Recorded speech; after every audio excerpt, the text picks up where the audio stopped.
when we speak about economy, or more generally, when we speak about money, we often use religious words to do so. We may say, for example, that he or she worships money, or we say we are waiting for an economic salvation. Tonight's speaker, Devin Singh, states that this is not only a metaphor, it's not just a figure of speech. The relationship between money and God, between economy and God, is much more fundamental. And no, he will say, not in the way that Christianity has always been a critical compass, but rather that it was Christian theology itself that has created modern economy as we know it. Why so? And which implications does this have? Is there a way out? These and other questions will be central in tonight's program. And I am very happy that he is here, Devin Singh, a scholar of religion and social theorist at Dartmouth College in the US. In his work, Professor Singh examines the intersections between religion with political and economic spheres in the modern West.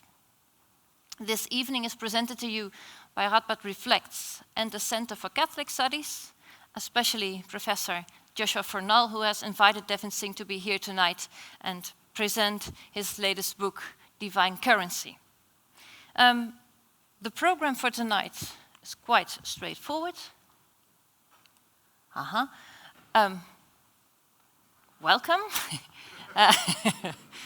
And then Devin Singh will give a lecture of about 40 minutes, after which I will interview him. I'm happy that he is here. I'm also very happy that you all have come.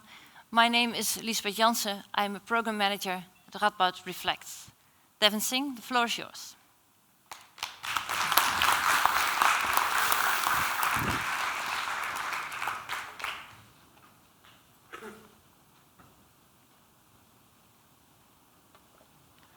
Well, thank you very much for that introduction and for the welcome. It's great to be with you this evening. Greed and God. God and greed. What on earth do these terms have to do with one another? On one hand, we might be tempted to set a strong dichotomy and to keep these ideas at arm's length. Greed, the realm of money, economy, currency, seems to have, on one hand, perhaps nothing to do with God, the realm of religion, ethics, morality. But I want to suggest that there are deep and long-standing interrelations. Often when I talk about my work, so for example, if I'm traveling somewhere and I'm sitting on an airplane and happen to get into a conversation with a stranger next to me and they ask me about my work, and I say, well, I research religion and economics, or religion and money, I get two common responses. On one hand, people respond with shock. Well, what on earth do those things have to do with one another? How can you associate Christianity, for instance, with money and economics? Those are completely divided and separate worlds. On the other hand, I get a very different response, where people will look at me knowingly and say, yes, of course. The church is all about trying to make money, isn't it? Right? And of course, wonderful conspiracy theories about the Da Vinci Code and other sorts of things where the treasure is hidden in the Vatican somewhere that it's amassed over the centuries. So either extreme, and of course, neither of those for me is a satisfying solution, a satisfying answer to this question about this interrelation between these topics. But as you heard in the introduction, I wanted to press deeper into this language that we do hear so often. Oh, so-and-so worships money. Oh, so-and-so is pursuing economic gain as if it was a religion. We hear language about people worshiping at the altars of capitalism, right? And I wanted to inquire about whether these were just sort of loose associations, ways to sort of criticize and disparage economy and to moralize about it, or whether there were actual links, whether there were conceptual connections between these two worlds that made this kind of language understandable and accessible. I also have the suspicion that, quite possibly, part of the power and influence and even, I would say, sacred aura around money and economy in our world today comes from a long history of its connection with language about God, about religion, about salvation. And so it was that suspicion that led me to want to dig deeper and to inquire into this language of the ways that we deify money and economy. And also to make sense of a long history of Christian thought, and that's my area of specialization, is to focus on Christianity and Christian reflection. The long history in Christian thought about wealth, about money, that many of us can probably call to mind various sorts of phrases where money is critiqued, where the lure of wealth is critiqued. And so I wanted to think about, well, what has this long history of Christian reflection on money and economy had to do with this relationship?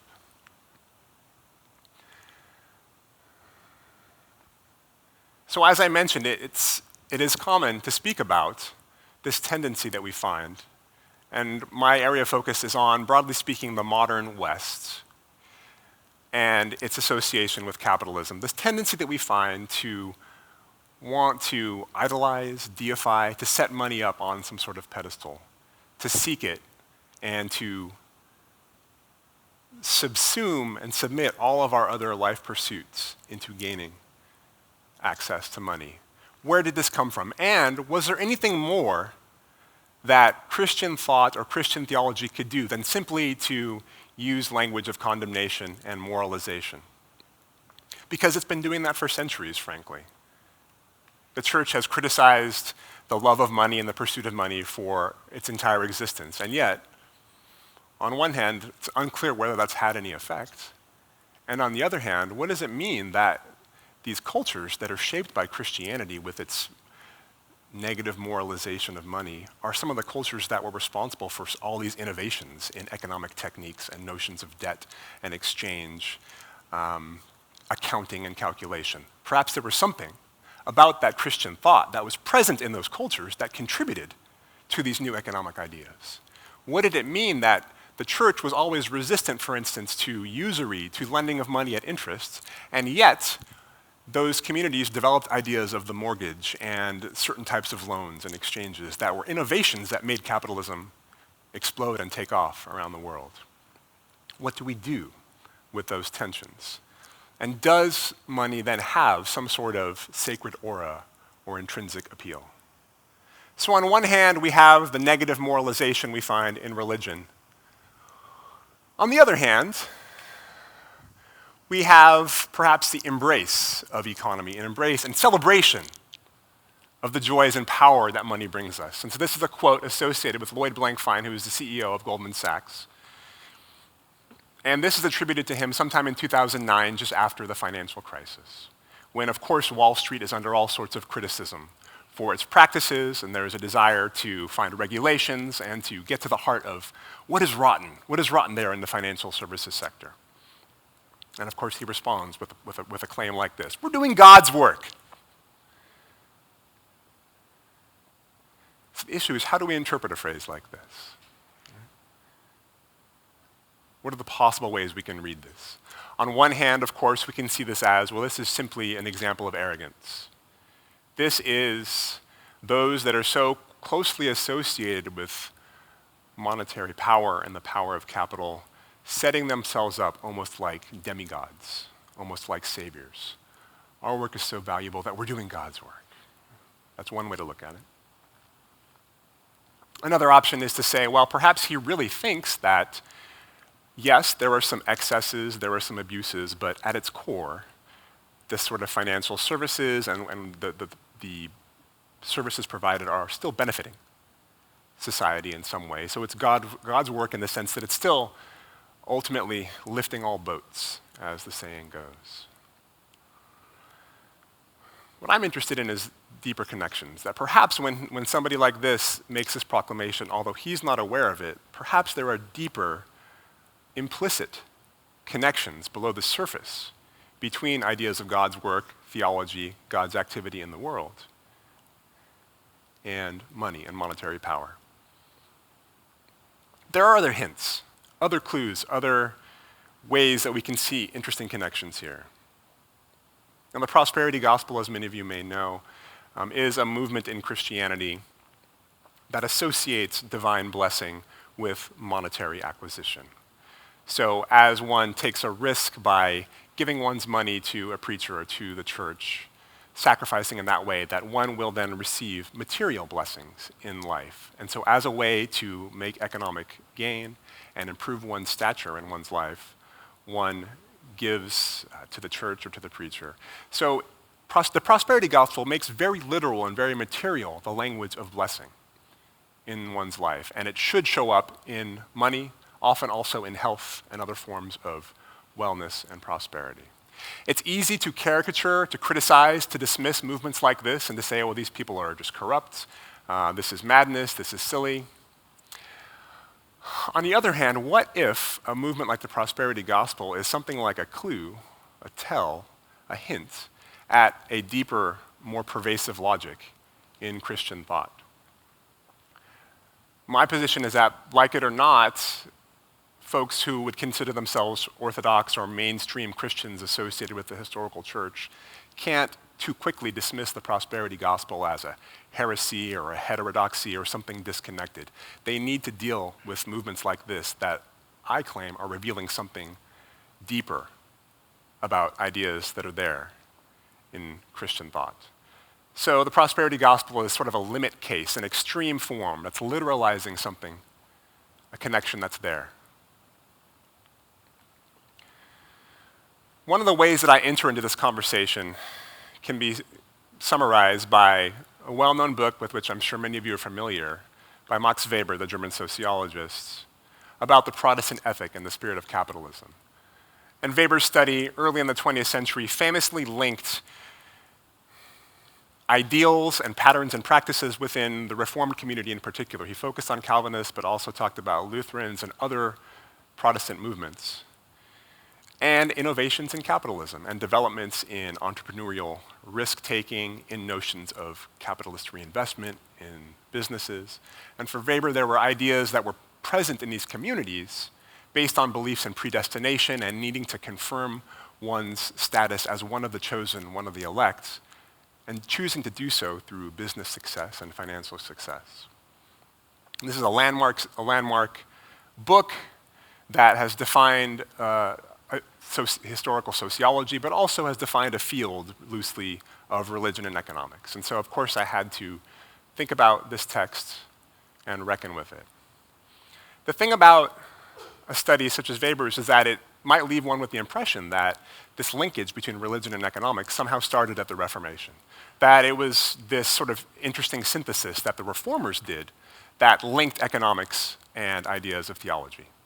And often that's a way in which it's interpreted, that folks will say, well, depending on your perspective on capitalism, you'll say, oh, it all went downhill with the reformers, and it's their fault that we are in the secular, modern, capitalist West. Or if you're a fan of capitalism, then you might say, well, it's thanks to the reformers that we have this new opening to the possibility of growth and development. And yet what I wanted to show is that the links and connections that Weber points out were there for centuries. That ideas latent in Christian thought using language of economy, value, exchange, credit, debt, had been there in what I call the Christian imaginary, this set of ideas and practices persisting for centuries. And the reformers did something new with it. There were some innovations, and yet those connections were there. And so I wanted to go deeper, to go into deeper history, to go into more ancient history, and to find these connections.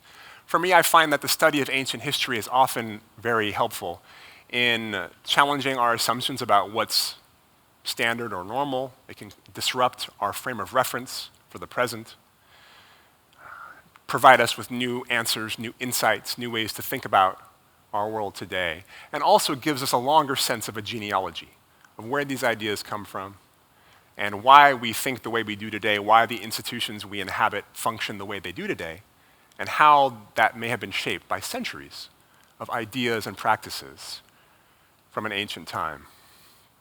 I was also interested in challenging a notion that I have found in theological studies and in Christian thought, to take the period of time that I studied, which is called the patristic period, the period of the early so-called church fathers.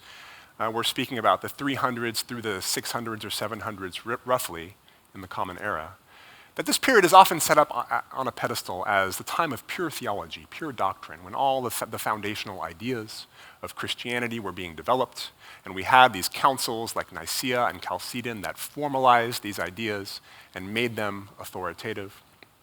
I wanted to challenge this idea that this was pristine and pure and untainted or unaffected by culture, and to show how, in particular in this time, there is a diversity of ideas, there is conflict and contention between different points of doctrine, as is known, but also that culture, including economy, including notions of value and exchange, was permeating theology, shaping theology, and giving these theologians words and concepts to use as they develop their doctrine. So that even then, there is no so-called pure theology somehow floating above the rest of the world apart from culture and economy. But even then, economics is operative and affecting the formation of these ideas.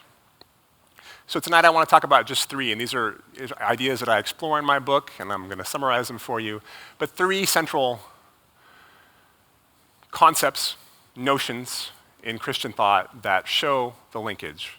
One is this idea of God as a divine economist. And as we move on tonight, I'll explain what I mean by these concepts. But the divine economist, the notion of Christ as God's coin, Christ as divine currency, and then what's known as the ransom theory of salvation. So there are hundreds of possible points that one could enter into looking at early Christian thought and the presence of economics there. And these are three that I chose because they're influential, because they remain central in the church's own theological development.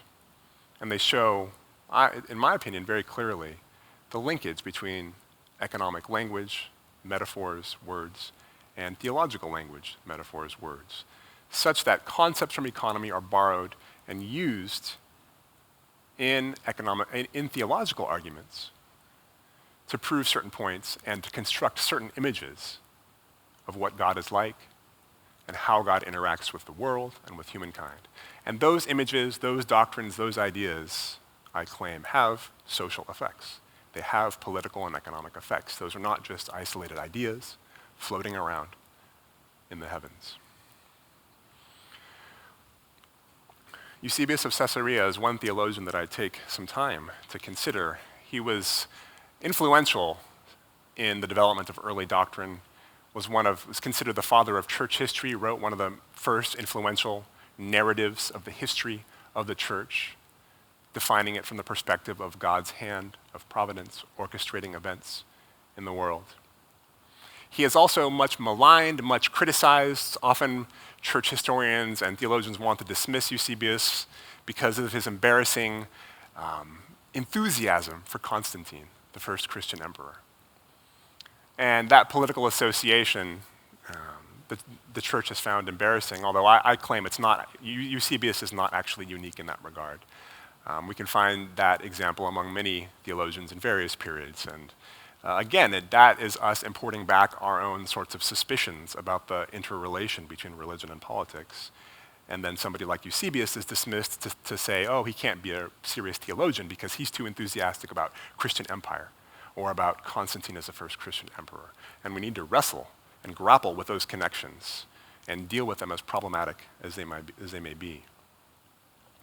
Because Eusebius is so convinced that Constantine is God's chosen, he can look to Constantine, to this emperor and his actions, and use that as almost a mirror to imagine what God is like and how God acts. And conversely, Eusebius imagines that God is blessing and orchestrating and arranging everything that Constantine is doing and accomplishing as he sets out to consolidate the Roman Empire at this period and establish formally for the first time in history Christianity as the state religion. So this is a massive time of transition in the early church and in early history of the West. Eusebius is also concerned, as many Greek thinkers were, with tyranny, with unjust rule and leadership. And one of these concerns was about the abuse of wealth and resources, that the tyrant, and this you can find this in Aristotle and Plato as well, the tyrant is often concerned for personal gain, uses his political power to amass wealth for himself, or uses his own wealth to overturn and undermine the political institutions of the day. And for Eusebius, Constantine couldn't be a tyrant, of course, because he's already God's chosen, but also his use of wealth, his use of resources, the generosity that he had supposedly showed, became then proof that Constantine was chosen by God and was anti-tyrannical. So as Eusebius reflects on Constantine, he creates what I think of as a template for Christian imperial rule. And this becomes almost like a set of implicit assumptions about what good Christian emperors should do. And this is passed down in various forms over the centuries in the West. There's something important about looking at somebody like Eusebius because we find here some of the origins of the links I'm talking about, but also the influence on further thinkers and further leaders as Christian institutions develop in what becomes Europe and Western Europe in particular. So the divine economist is a way of speaking about divine providence, and I have up here an image which allegorizes this. And this was painted, as you see here, in Rome as an allegory of divine providence, and we won't spend any time necessarily analyzing this, but what's interesting to me about this is that speaking of God as a divine economist or a divine financial administrator was one of the ways that Eusebius spoke of divine providence. And by providence, again, we mean God's control and management of the world and management of world history. So Eusebius portrays and uses language of a financial manager, a financial steward, somebody overseeing accounts, somebody taking from a treasury and sending resources to different parts of the kingdom as a way to describe how God oversees the world. And the Logos in particular, which for Eusebius is in place of understanding the Son, God the Son, is this delegated administrator, a steward or an oikonomos in the Greek that manages the resources of creation. And God is depicted in this way as a steward, as a money manager, as an accountant. And so this idea of the divine economy has financial traces. It's drawing on a long history of reflection on the term oikonomia, which is a Greek term that can be translated as household management, household administration, but which also involves the use of money and material resources for gain, for particular objectives. And so God is depicted in this way as organizing the world and organizing salvation history for a kind of profit. So again, Constantine is always in the back of Eusebius' mind as he thinks about God's management of the world. And he sees the way that Constantine puts impressions of himself, images of himself on coins and sends them out, as all emperors have done, but as a way to represent himself in his territory. And Eusebius looks on this and approves of this as a great way to, he says, to spread the faith, because as he interprets one of Constantine's coins, he says, look, Constantine is depicted as in a manner of prayer. He's pious, and he's depicting his piety. And this is a way that he's going to share this idea of piety and the gospel with the ruled and the governed. Constantine, though, was also influenced by the broader preaching of various Christian bishops at this time, who upheld the concern for the poor as a central virtue, one of the central virtues for Christianity at the time. Prior to this, historians note that most leaders of cities and most emperors were not concerned with caring for the poor, but were concerned with caring for their citizens. That the citizen-non-citizen divide was much more significant as a technique or technology of rule than the rich and poor divide. So there were certainly plenty of poor, but they didn't emerge as a category of conception, historians argue, until these Christian preachers, these bishops, made such a fuss about it and said any moral leader needed to be concerned for the poor and be concerned with caring for the poor and providing mercy and alms for the poor. And so what's significant about Constantine and what's significant about this period of late antiquity is we see significant transitions in how states govern and rule. We see the beginnings, I would argue, of something like a welfare state, where the state takes on now a burden for caring for the poor.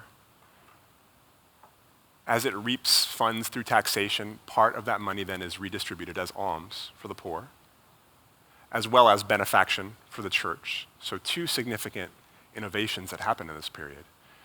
But the idea that we often take for granted today of states as caring for their citizens beyond just sort of the basics, but trying to nurture the biopolitics of their lives to shape how they develop, to shape their education and their health. These are things that we take for granted as what good modern nation states should do. We can point to this period as one of the significant moments where this innovation comes from. And it's largely influenced by the bishops and preaching about what a responsible leader should do. So my point in this is that Eusebian ideas of a divine economist, of a righteous resource manager, here get translated into concrete practice through these new institutions. So this is one way that theology, which could perhaps remain, again, up in the clouds, detached from the world, gets translated and materialized in society and starts a political legacy in the West in terms of what good states and what good leaders should do and what it means for them to benefit and care for and pastor and shepherd their citizens. So that is one notion of the divine economist and its political impact. I want to switch now and think a little bit about coins. We're in the realm of numismatics and of coin minting and coin creation here. So this is a quote from Tertullian, another early thinker in the Christian church. And what he's responding to here is a well-known and much discussed passage in the Gospels where the Pharisees seek to challenge Jesus. They bring him a coin. They ask him, hey, should we pay taxes or not? They're trying to trap him to get him to say either yes or no, and both those answers in that case are actually problematic. And you see, and Jesus gives this cryptic response. He asks, bring me a coin whose face is on it. Oh, it's Caesar's face. And he says, well, render to Caesar what is Caesar's, and to God what is God's. This passage has perplexed and continues to perplex interpreters.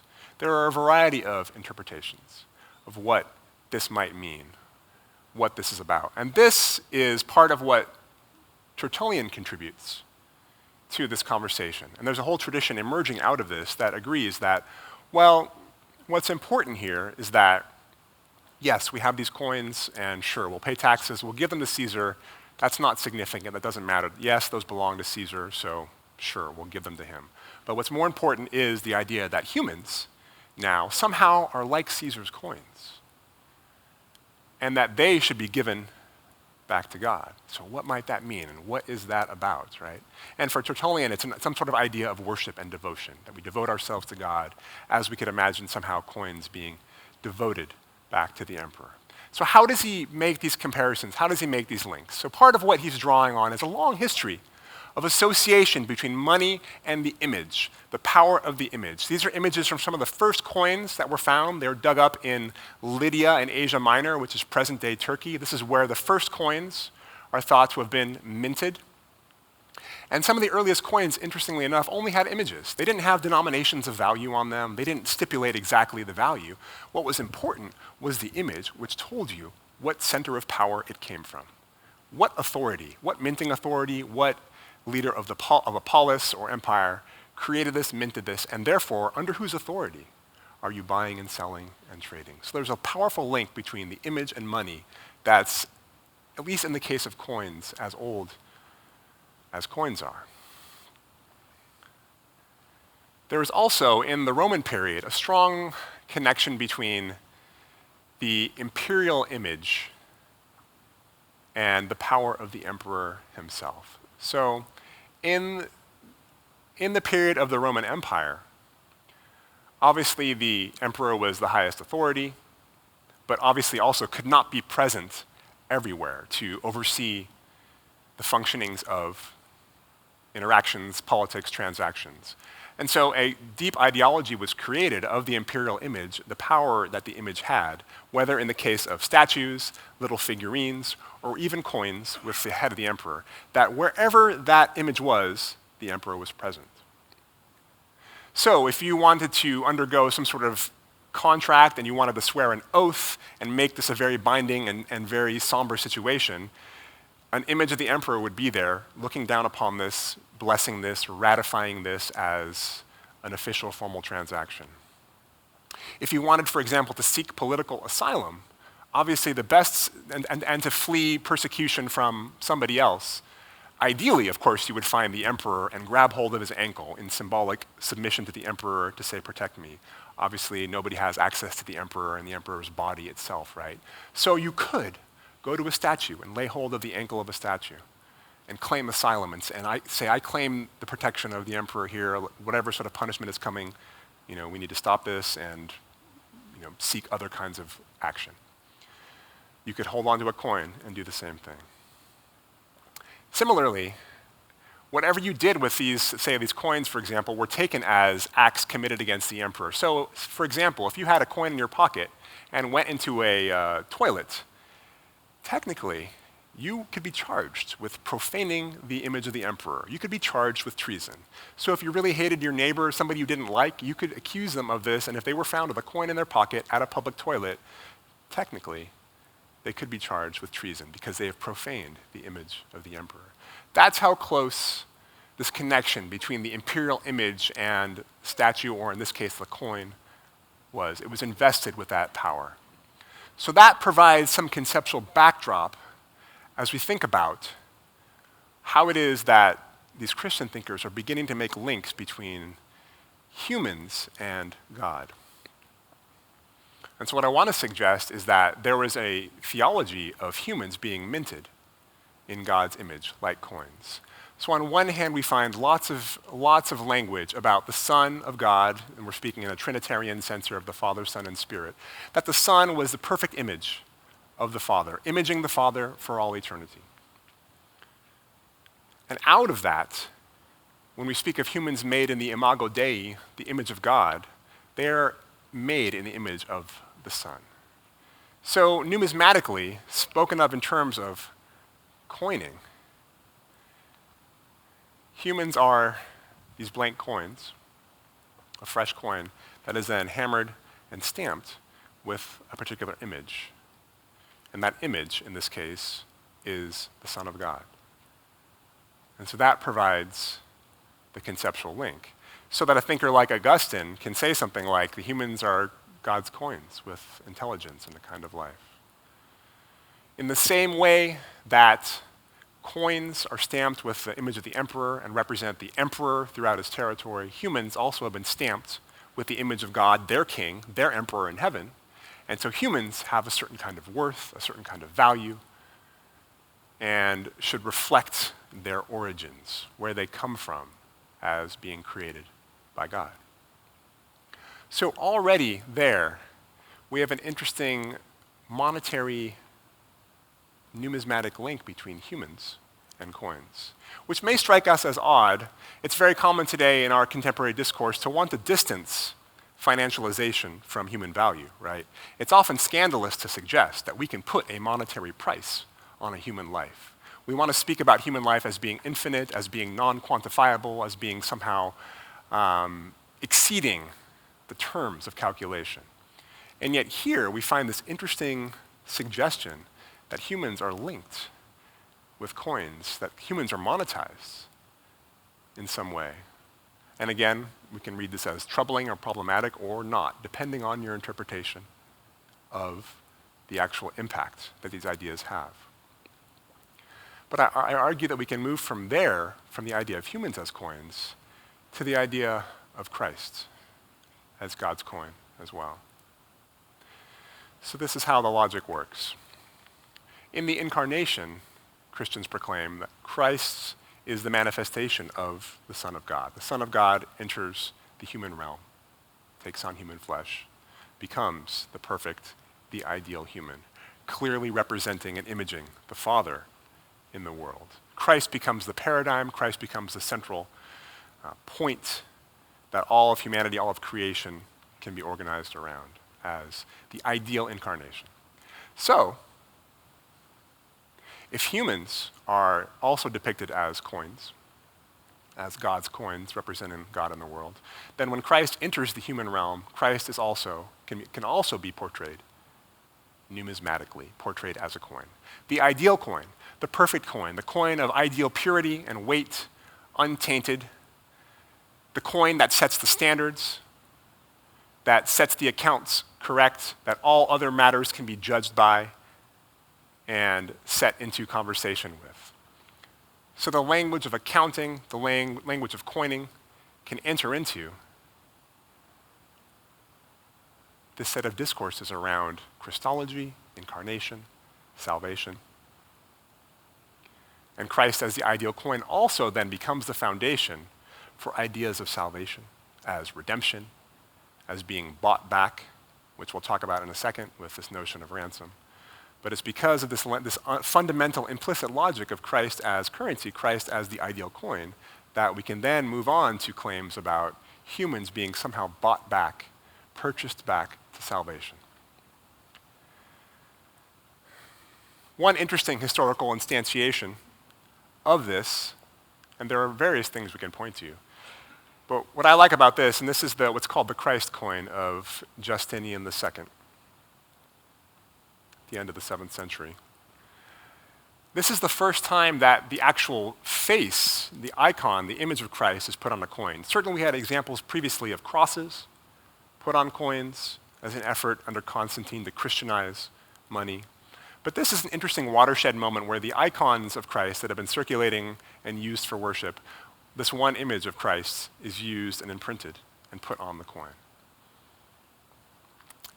And I argue that part of why this is even possible, why one would even think about doing this and make this somehow a normal imperial practice, is this centuries of thinking and speaking about Christ as currency, Christ as the ideal coin. So it can then become imperially natural and strategic to put this image on coins. And of course, we can talk about the ways that now the emperor and Christ are both on the coin, and that Christ's image is sanctifying the emperor's image and giving the emperor now a certain kind of authority and legitimacy and power as well, right? So it becomes politically useful, it becomes politically powerful as well to use this language and this theology of Christ as currency in an actual concrete material instance. And these images would be circulating around the empire, showing Christ's image and showing the emperor's image and uniting them implicitly together. So as I mentioned, because of Christ being currency, this makes possible language about redemption and exchange. So ransom theory is an umbrella term for a variety of theories that emerge in the early church to try to explain, well, okay, what did Jesus come to do? Why did Jesus die? What was this all about? Why was there an incarnation? Why does Christ die? What is this language that we hear about in the New Testament in particular about a redeemer? And these are an example of a few sources that were used where there's language of ransom, there's language of purchase, there's language of debt cancellation, various hints and strands of a discourse there that are then going to be reflected on by later theologians and the church fathers, the early first theologians, that are trying to codify doctrine and make it formal, where they need to make sense of these ideas. And I spent a little bit of time talking about Gregory of Nyssa, who is another central and important theologian who reflects a lot on the nature of theology, the nature of doctrine, the nature of what God is like, what it might mean to speak about God, how can we understand God's actions in the world. And Gregory wants to make sense of the incarnation, why it is that God became human, God became flesh, why was Christ put to death, And why are people now speaking about humans as now being saved? And he's looking for comparisons in the world to help us understand this. What sorts of comparisons can one look at to help us understand what happens? And he turns to the world of debt slavery and money lending, which were common in his day. These are practices that he critiques. He has sermons that he preaches against the idea of lending money at interest to entrap borrowers. He's against these ideas, but they serve for him as an important conceptual point of comparison to make sense of what happens in salvation. So Gregory, among other early thinkers, works with an idea of debt slavery to the devil. And here he looks at language in the economic world about, well, if somebody is entrapped as a debt slave, this, even though this is an awful situation, there's something that is just about this. They've agreed to submit themselves to death. They've agreed to receive money in exchange for slavery. And so it would not be fair for somebody, if somebody wanted to save them, to go and just pull them with their own power out of this slavery situation. There needs to be an exchange that happens. So humans, for some reason, and often the language turns to Adam and Eve, the first parents, had somehow done a transaction with the devil, perhaps to receive the knowledge of good and evil. But that had resulted in humanity being in debt slavery to the devil. So humans are debt slaves to the devil, and this kind of debt slavery and this bondage to the devil reigns throughout all of humanity and requires a solution. And so Gregory sets forth Christ, the currency that we just considered and looked at. Christ then becomes the ideal payment. So God, rather than using God's power to overcome the devil and simply snatch humanity out of the grip of slavery to Satan, God respects this debt process and this economic logic and agrees to provide a payment to the devil, to Satan, to set humanity free. So Christ is the payment. And in some ways then, God is portrayed as respecting and upholding the logic of debt and the logic of this monetary transaction. And this also parallels the ways that, because in this situation, God is able to actually conquer the devil through this exchange and brings the devil into submission to God as well. Similar patterns are happening in the Roman Empire as Rome engages in economic transactions with so-called barbarian tribes outside of Rome. Certainly it uses military means, but it also uses economic conquest and economic annexation to bring these tribes into submission to Rome. And so there's a parallelism that's happening. God conquers Satan with this payment that frees humanity. Rome is conquering barbarian tribes by getting them to provide tribute and pay taxes to Rome and bringing them into an economic circuit. So there's a logic of economic conquests at work here. One that I suspect has been handed down over the centuries in various forms in Christian thought and theology, its doctrine, but also in its practices and in the institutions of politics and empire that followed here. So by Christendom here, I'm referring simply to this period of time, the medieval period, the Middle Ages, where notions of church and state were much more fused and where there was a direct impact of Christian theology and doctrine on the tactics of governance and the tactics of leadership and rule. And by transcripts, we mean sort of codes for behavior, codes for activity, a hidden script, if you will, for how it is that one should act, think, and believe. Obviously, this time period, and I'm speaking of easily 1,000 years, there's no way to summarize that, and I'm not suggesting that there's only one concept at work there. There's a diversity of ways that we can read this period. But one of the things I'm suggesting is that one of these connections is this link between conquering territory and conquest and spreading imperial power and using economics and religion together to give this a certain power and potency, drawing on this theology that links these notions together. So this might explain how ransom theory and the idea of God conquering the divine archenemy, the devil, can lead to an idea that economics might be one way to overcome one's opponents, one's enemies. And we see this. Language of the arts of war includes the idea of usury and moneylending as a way to defeat one's enemies. So different types of economic exchange were included in the tactics of war.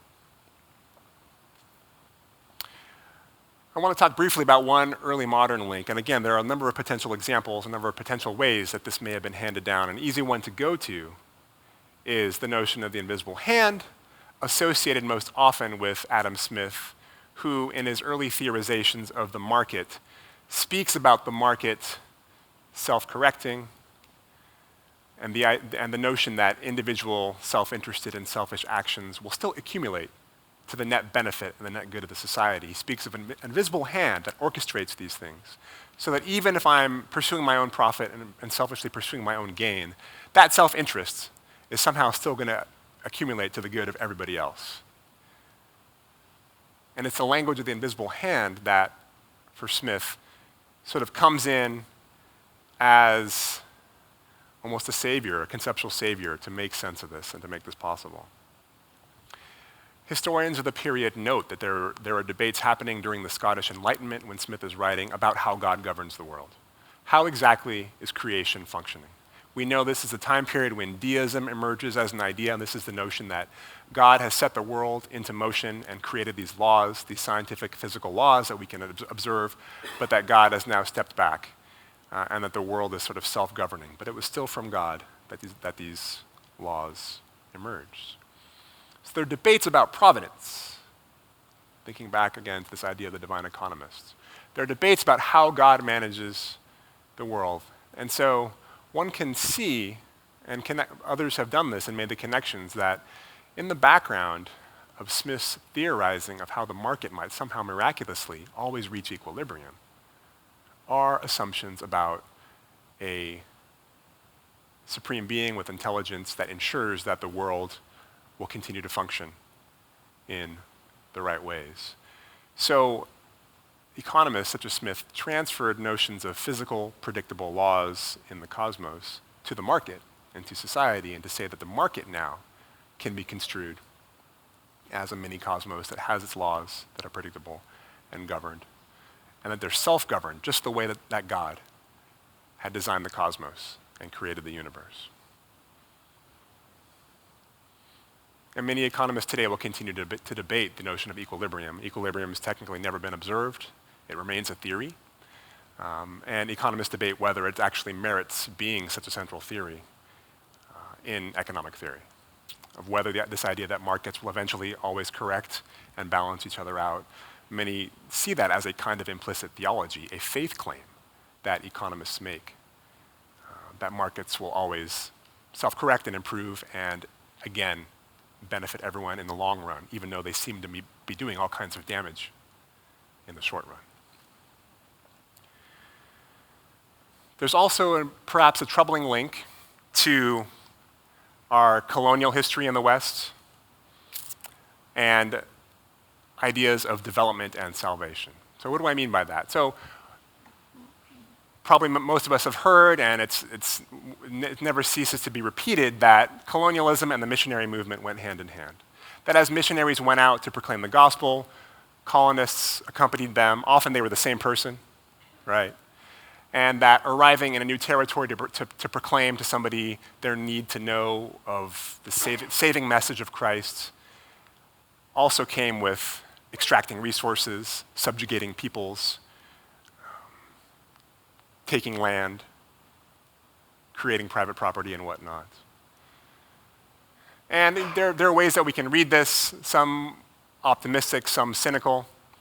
But what I think my inquiry shows is that these are two sides of the same coin. Because there is this economic logic to salvation theories, because the early church was theorizing that, well, one of the ways we are saved is through this actual economic transaction where humans are bought back from death and from the devil, that again, centuries later, and in subtle ways, I'm not proposing a linear one-to-one correspondence, but as those ideas simmer and percolate and are in the imagination of cultures for centuries, one application of that is this kind of economic conquest in the name of the Savior, economic conquest in the name of salvation. So that even today, we have the language of the inevitability of capitalism, that capitalism is the only option, or it's the best option and that developing countries just need to get on board, and in doing so, they will somehow be saved.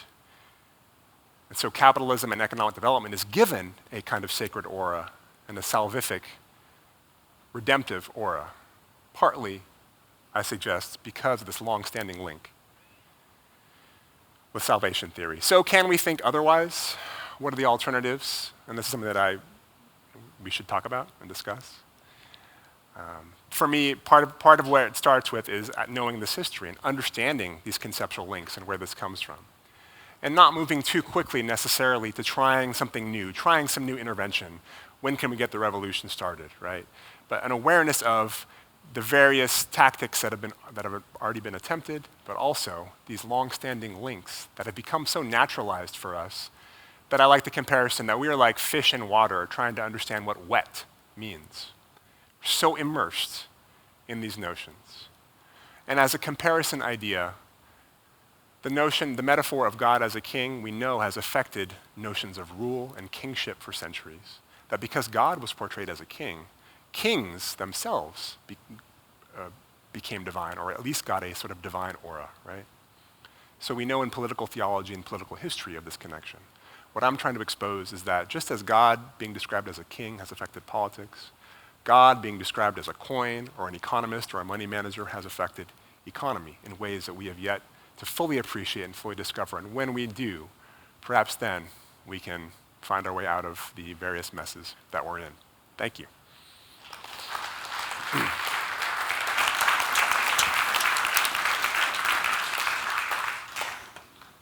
Thank you so much. Please have a seat.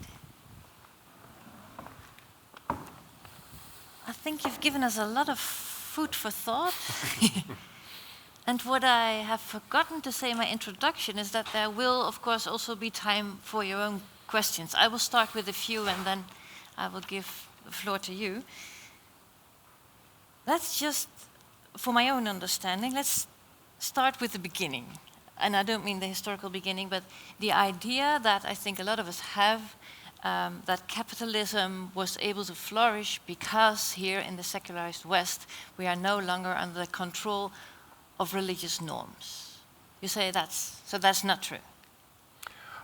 I wouldn't say that's not true, but I would say that we deceive ourselves if we think that we have somehow broken free from theological influences. And this is a debate about secularization, what exactly secularization means. And there are some that would construe secularization as a kind of theology, and the secular as a kind of implicit theology. And I think a good case can be made that we can look at examples where theology still seems to be having influence, even in places where nobody would ever claim that they have a religious identity. And of course, this is... Can you give an example? Well, this is Max Weber's idea with the iron cage. So his famous notion is that the Puritans have created for us this iron cage where their commitment to a certain kind of capitalist practice was based on their ideas of proving their status as saved. They created a set of institutions that have become solidified and then inherited by future generations who might not have the same Puritan ideas about needing to prove their status as elect, but are still in this, we might call it, the rat race or the kind of hamster wheel where we have to keep running, have to keep working and operating according to these rules and logic that were established, at least initially, by theological. Yes, but we're not very much aware of it yet. Exactly. Yet we're trapped in the Exactly. So I think Weber wanted to make us aware of that, and perhaps with the possibility of thinking otherwise. And I would hope that my work contributes to that too. That if we decide that these are problematic, that the iron cage is a problem, then what might it mean to make adjustments to think otherwise? And? What do you think? I mean, because I've studied theology, certainly, and one of the first places I go is how can we reconstrue theological ideas in a way to offer alternatives. So that might be one starting point. If there are if there are theological notions, and my current book project is about debt, so I'm writing a book about debt and debt's linked to religious ideas. And certainly one can problematize how debt becomes a central notion for sin and guilt in Christian thought, and that one needs to pay one's debts.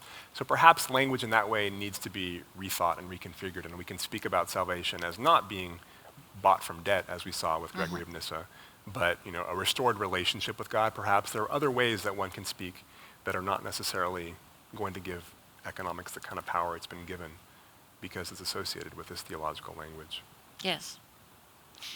I think you have very clearly explained how the early church fathers, for example, connected theology to economics, to economical topics. But why did they do so? Certainly, part of it was because those were concepts that were already at hand. I mean, it's been said that theology has no content of its own. Theology is all borrowed language. That's one way that theologians have defined it, because theology is this attempt to speak about the transcendent, about something that we actually have no language for. Yes. And so we're always looking for analogies, comparisons, metaphors to draw on that, to give us some sort of glimpse of what this world might be like. And so it's completely normal that theologians are going to reflect their cultural contexts. What's not the norm, but what's happened is that because there's this desire to speak about the divine and speak about what is pure, theologians want to represent themselves as somehow speaking purely, as somehow freed from their cultural influences. But that's the main problem. It's not the words that they use or the metaphors that they use, but it's the fact that they claim those metaphors to be somehow pure or uninfluenced by. That's one problem, but it's also, there may be problems with the metaphors used in terms of the impact, because what does it do then to attach a particular metaphor, a particular practice, to something as potent as a symbol like God, for instance? So it's both the denial of that connection and also the potential metaphors used may be problematic. So I mean, one example also that has been a focus of in theology is the language of Christ as a sacrifice or a scapegoat, one who must be punished and suffer for the sake of others. And many theologians have brought to attention the problems that seems to raise with giving a kind of value to violence as purifying and portraying God as a God who somehow prefers and wants violence, the suffering violence of one, to suffer on behalf of others. And this is what's known as a notion of surrogacy. There's a surrogate who will suffer for us. And theologians, most notably a number of feminist and womanist theologians, have pointed out the problems with that's then been put on certain vulnerable populations who then become those surrogates who suffer on behalf of the rest of us. Yes, but for tonight, let's to stick with you. No problem. It's very interesting. More connections. I was just thinking that could it not be true that theologians had a difficult task to explain difficult matters to a sometimes not very much educated audience, and that they used language that everybody knew. I mean, everybody had to deal with money in some way, and they just used what was at hand, the most logical terms, to explain their their message to the people. Sure. Yeah, I mean, I'm not saying, bad theologians for doing that necessarily. I'm just saying this is a fact. They did this, and there's been a whole history of impact and implications because of this. And so let's analyze that.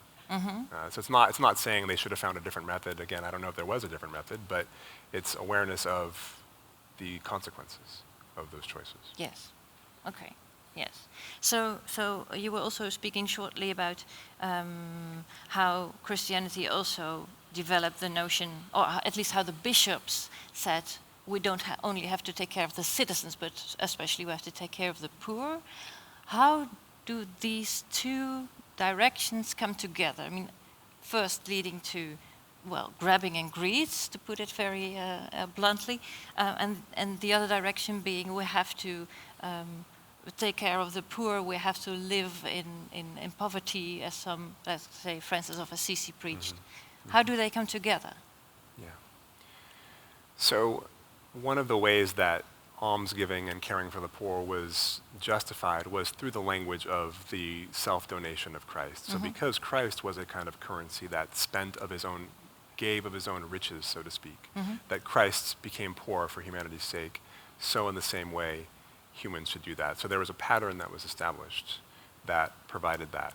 But what this points out is what I think is important is the history of unintended consequences or unforeseen outcomes. That on one hand, on the surface, we can have preaching that is very moralistic and says, use money only in this way, give to the poor, etc. But the ideas and concepts and metaphors used, like Christ as a coin or God as an economist, have other kinds of impacts, such as giving a certain kind of value now to monetary exchange, such that we could start to think about it as saving us. Yes.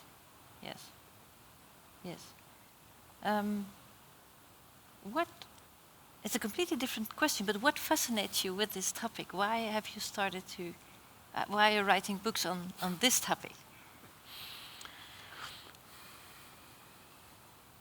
I mean, it certainly is, I think, it's an interesting topic to think about. Why has religion been so focused on economic notions and yet arguably had a mixed impact in terms of kind of creating ethical economies and whatnot? Like, what is it that's stopping it? And so there was a desire to sort of go beneath the surface and find out what are the deeper connections here. Certainly there are autobiographical reasons, for myself. I mean, I grew up in an international development context where I was exposed to questions about development of the global south and poverty and geopolitics in my own upbringing. And so certainly that probably planted some seeds for myself about thinking about that. I was also interested in the language of liberation and social and economic justice that one finds in Christian traditions. And so bringing those things together. And I also find money just a conceptually fascinating topic. I mean, even to this day, nobody can agree on what money is and why it works and how it does. And so even just as an intellectually interesting problem, to try to unpack what money is, I was drawn to that. Both. Yeah, absolutely. Yeah, you said it. You grew up in a very international, but also multi-religious and multi-ethnic context. Have you drawn from other sources? Have you seen things in other cultures or in other religions which you think, oh, we could borrow from that? Why don't we deal with money in a certain way, or that we don't do here, or that Christianity is not offering us?